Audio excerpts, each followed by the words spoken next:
सीता के सकल देखी झखथी जनक ऋषि।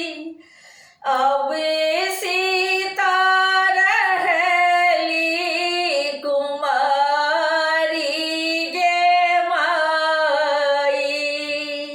अब सीता रहली कुमारी गे माई। अब वशिष्ठ मुनि दिनवा उचारहु।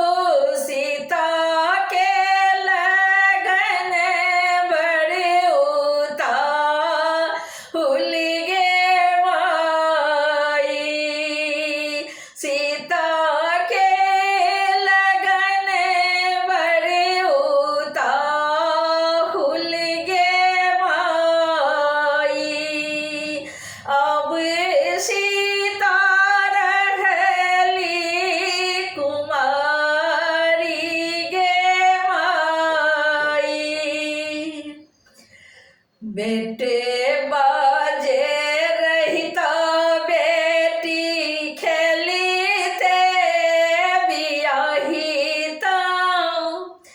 बेटी के बियाह लोन जाई गे माई। बेटी के बियाह लोन जाई गे माई। अब सीता रहती कुमारी गे माई।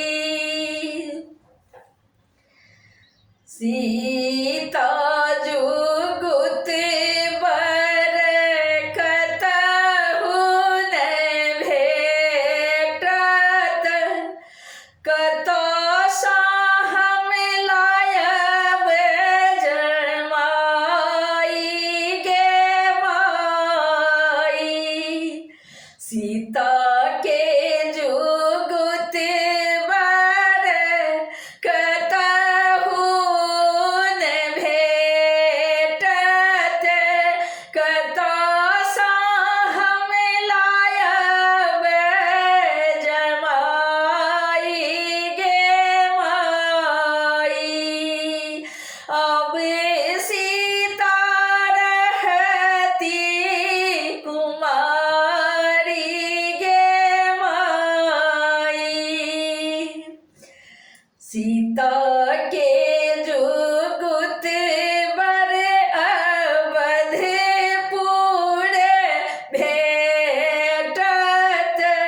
ओतहि सालायब जमाई गे माई। ओतहि सालायब जमाई गे माई। अब सीता रहती कुमारी गे माई।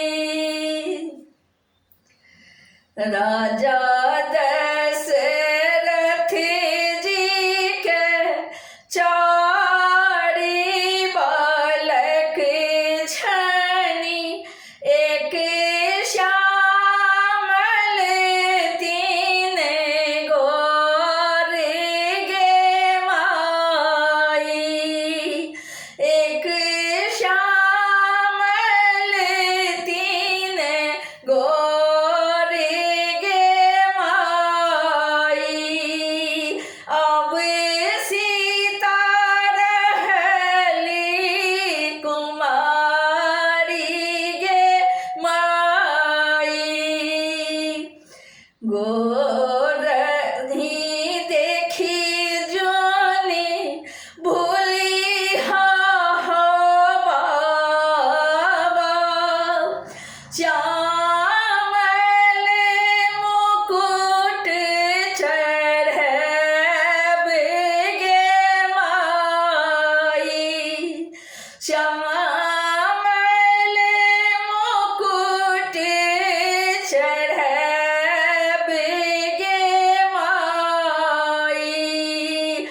गाय के गोबर अंगना निपाल